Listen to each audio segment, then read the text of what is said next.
আপনিও যদি আমার বন্ধুর মতো মনে করে থাকেন যে আমি ইএমআই দিচ্ছি বলে ইনভেস্টমেন্টটা করব না, তাহলে সেটা কিন্তু পুরো ভুল।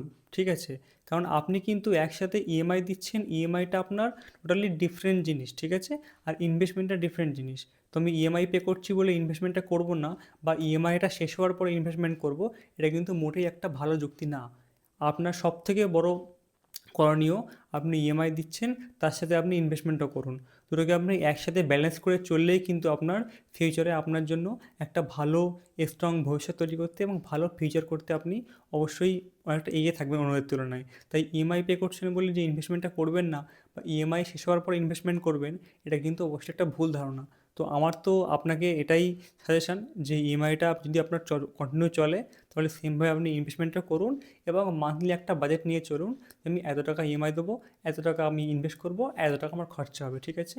এভাবে চললে কিন্তু আপনার ইএমআই প্লাস ইনভেস্টমেন্ট দুটোই একসাথে করা সম্ভব। এই ধরনের ভিডিও দেখতে এবং আপনি ইনভেস্টমেন্ট করছেন কি না কমেন্ট করতে অবশ্যই ভুলবেন না।